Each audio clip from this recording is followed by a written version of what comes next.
All right, so you guys know TJ Kirk.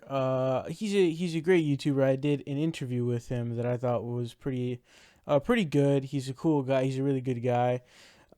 He's actually made really good content recently. I mean, he's gone in on a tear on people like Ben Shapiro, and he's been making some really damn good content that I've been seeing, and it's really good to see really impressive stuff that I've been seeing, but.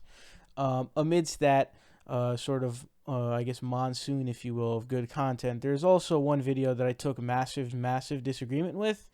This doesn't really necessarily have to do with politics. It sort of gets entangled in that, of course.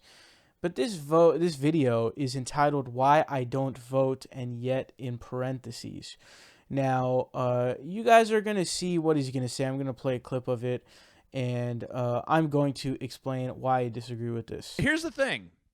And this is part of part of my reason for not voting, and this is the part where you can get upset at me if you so choose. But let's just consult some polling here. 70%, 70%, 70%. I'm gonna say it one more time. 70% of Americans support Medicare for all, including most Republicans. 60% favor free college. 71% favor raising the minimum wage to at least $10 an hour.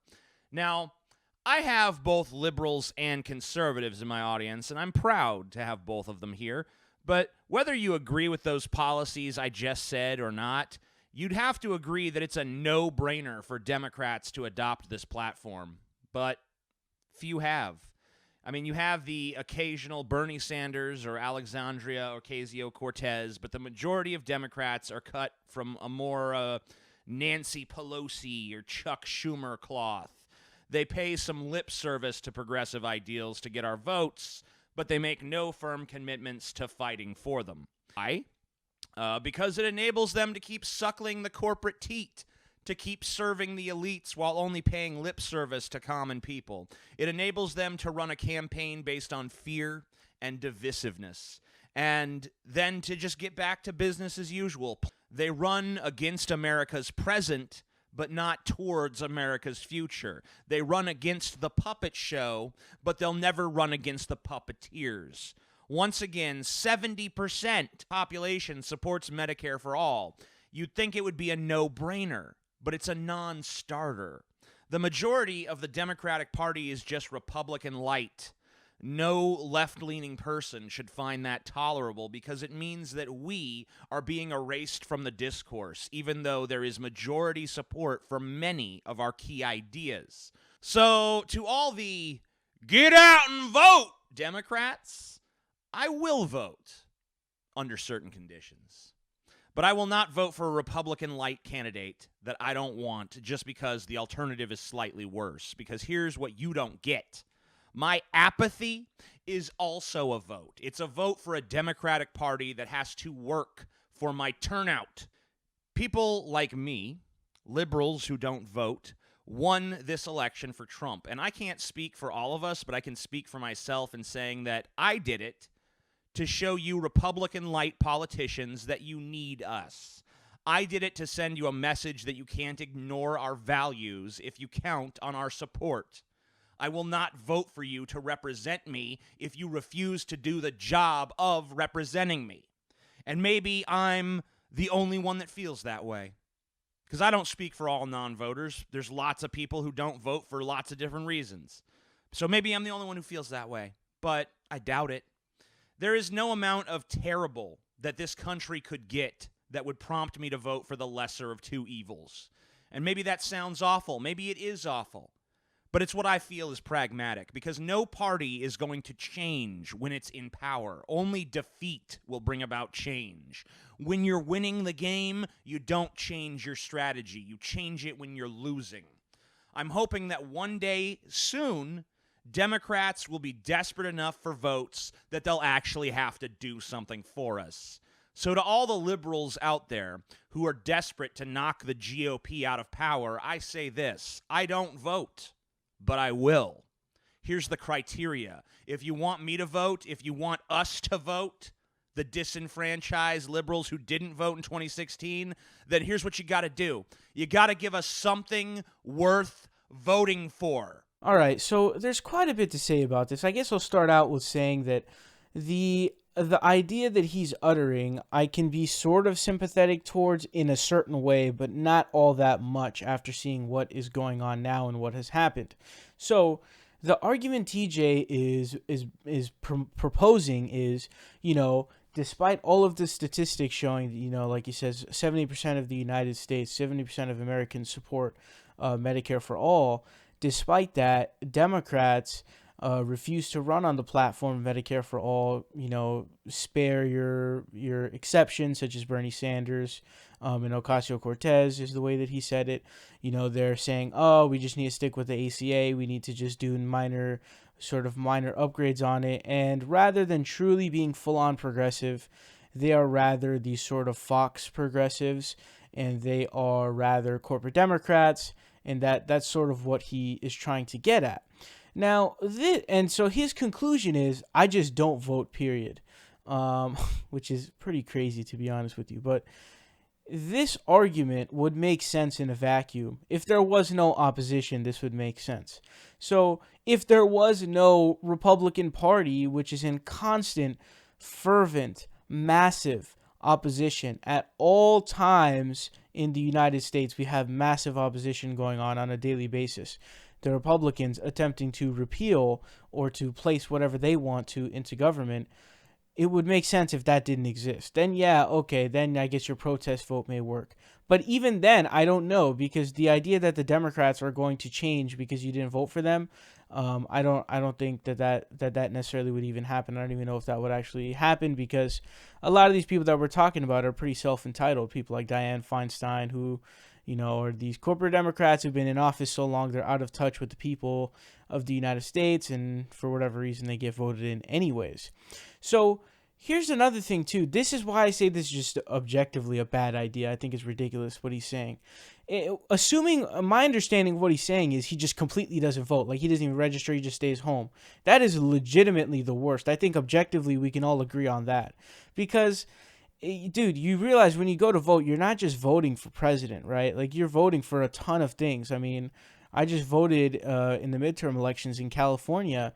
The amount of things to vote for were an insane amount of things. And especially the most important things for, are the ballot initiatives, that's essentially the closest you get to direct democracy. And those are very, very important. Those are the reasons why, we have different progressive policies in certain states, like in certain liberal states that aren't in other states. So the idea that you just stay home and don't vote at all, that's ridiculous. There are more things to vote on than just the president or even just the Senate. I mean, you're talking about, you have to vote for things local, vote for, people in state. You have to vote for, here we had to vote for Supreme Court justices as well. But again, I cannot stress enough, the ballot initiatives are massive. They're huge. We luckily didn't pass the 6th prop here in the United States. That would have been horrible. That would have repealed the gas tax, which would have meant all the funding that came from it that would go to transportation purposes, would be gone. And so that's a very dumb idea. And so the idea of just completely staying home is ridiculous. And on top of that, dude, if you're not going to vote, you might as well vote for someone who agrees with you, even if they're not going to win, because then I guess at least your vote means something. At least you're sort of helping, because the more, vote, if you voted for, let's say you agreed with the candidate for the Green Party over the Democratic candidate, and let's say you voted for, Joe Stein or whoever, like, at least you still voted. Don't not vote. Apolitical behavior is the worst behavior. It's the least productive behavior known to mankind. It is just bad. Like, at least vote for someone.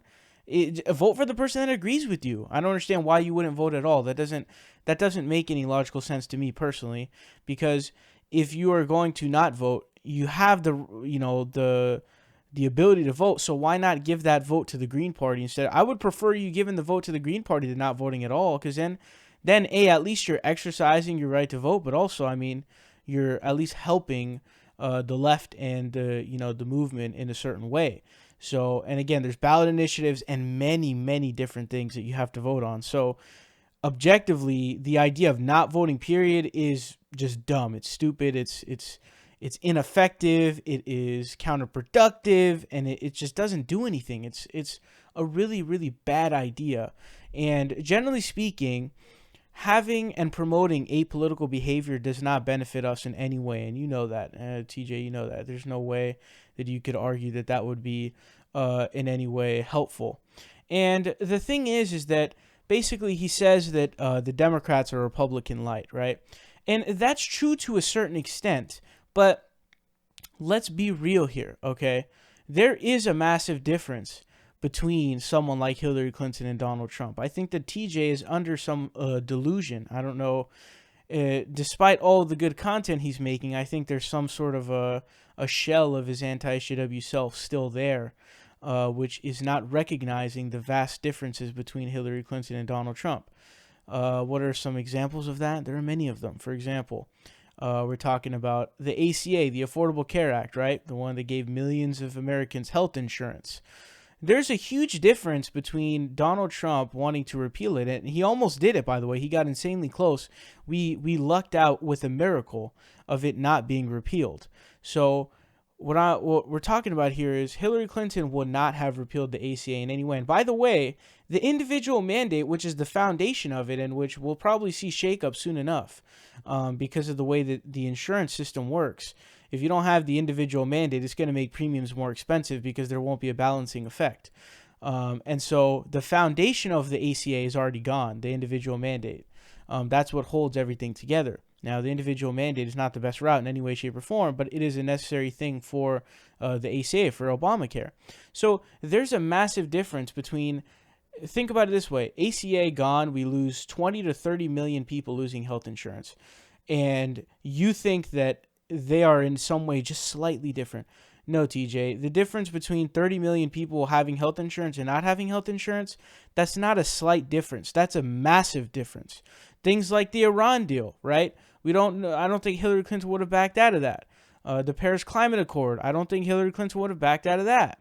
And also, social issues, generally speaking, obviously Hillary Clinton would not have been that bad on that. But also, and I think that this sort of pulls into TJ not really being a strict political YouTuber, but rather he does sort of other stuff mainly. But the judicial branch is something that's also very important. And when I say judicial branch, I'm not just talking about the Supreme Court. I'm talking about all the judicial branch. Because now what's been happening is the obstructive nature of the Republican Party combined with the Obama administration's lack of preparation for filling federal court seats are now being filled by Donald Trump. So not only have already 2 Supreme Court justices been appointed to the Supreme Court of the United States, but now Ruth Bader Ginsburg has lost 3 ribs and she's back already. But dude, she's so old and she's so fragile at this point that it's really, it's really, really likely he's going to appoint.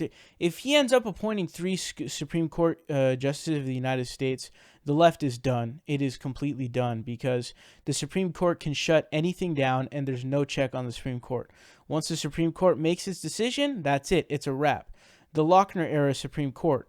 Hopefully, I pray to God, I pray to Allah that this will never it will never go back to the Lochner era, as bad as the Lochner era, because the Lochner era did crazy stuff where they shut down child labor laws, they shut down minimum wage laws, work hour weeks, but I don't think it'll ever get bad as that. But dude, they're going to start shutting down everything, reversing Roe v. Wade, and we already saw the public unions, they got destroyed. So you're talking about, this is not a joke. And by the way, TJ, let's say in this scenario, right, which you're a non-voter, let's say that Alexandria Ocasio-Cortez is in the House. Let's say that Bernie Sanders becomes president in 2020. Let's say that the Medicare for All bill was passed, right? The policy position that you support. Let's say that makes it to Bernie's desk because it passed through Congress. It's on Bernie's desk now. He signs the legislation into law. Well, just like we had with Obamacare, where the Supreme Court almost knocked it down, it was a swing vote of Anthony Kennedy who saved it. So imagine it getting challenged, going to the Supreme Court. How do you think the Supreme Court with Alito, Clarence Thomas, Neil Gorsuch, Brett Kavanaugh. How do you think that's going to end up voting? And we're going to have an even more, assuming that a third one gets on there, we're going to have an even worse court. So how do you think that's going to end up? How do you think that's going to go? That's going to get shut down. So by your own strategy is detrimental in that way alone. So your idea of, oh yeah, until you basically offer this perfect thing that I want, I am not going to vote for you. Well, you're actually fighting against yourself here, because what you just did in not voting is you enabled the right to put a bunch of Supreme Court justices on the Supreme Court. And now that they want Medicare for all, now you get to vote for Bernie and AOC. Well, what happens when it goes to the Supreme Court that shuts it down, which got voted in because you were sitting at home and not voting? What happens? Like, this idea that the biggest problem with these is non-voting is dumb. Okay, at least vote. Do something with your vote. Okay, at least vote on ballot initiatives. Vote on local and state legislatures. Vote on stuff. Vote for a third party. Don't not vote. Not voting is dumb on all accounts. By all accounts, vote for something. Okay, you don't have to vote Democrat, Republican. You can vote Green Party. You can vote third party. At least give your vote to something. And there's a ton of other stuff outside of the presidential election that you can vote for. But B, this idea only functions properly in a vacuum in which there is no opposition. There is no Republican Party. There is no GOP that is attempting to repeal the ACA, which is too weak for you and I to fully embrace, right? TJ, it's too weak for both. We both want Medicare for all, right? Well, what happens when you're sitting at home not voting and the opposition is repealing the Affordable Care Act while we want Medicare for all? Did we help our case or did we make it worse? Which one did we do? In which society would it be easier to get Medicare for all? And one in which we have the ACA in place, or one in which we don't? That's a pretty obvious answer. One in which there is the ACA. And also, C, there's this false idea that there's only a tiny difference. Sorry, dude, but 30 million people having health insurance is not a tiny difference. That's a massive difference. That's a huge difference. That's not even close to being a slight difference. And these are the main issues with this idea. But these are usually things that I address to people who want to vote third party or who want to just abandon the Democratic Party. Right now, I'm responding to someone who doesn't even register and go to vote at all, which is insanity. That's literally the worst thing you could do, because that doesn't get anything done. It doesn't get a single thing done. It's a childish thing to do. Like, oh yeah, you won't give me what I want, and then like the other side is destroying us. And, yeah, it's like, what is that, dude? Are you kidding me? And then what really irked me about this was, when he brings up that non-voters played a huge role in Trump winning, he doesn't even seem to care. Like, it's just like, well, it is what it is. What? Like, you don't have any sympathy for anything that's happened under the Trump administration? None of it? The Iran deal getting scrapped, pulling out of the Paris Climate Accord, blowing up the deficit, which is what's going on right now. It's bloated up to like over $800 billion now, when it was $400 billion under Obama in his final year, giving tax cuts that 83% of it went to the rich. All of these different things, nearly repealing Obamacare. Hell, he repealed the individual mandate, and he's appointed 2 Supreme Court justices. Both of them, in context of the Supreme Court, are very, very youthful. They're going to be on there for decades on end, because as you guys see with these geezers on the court now, that's when they leave. They don't leave when they're young. They leave when they're geezers. And again, this is in context of the age of the Supreme Court. This is not a general speaking age scale. That's not what this is.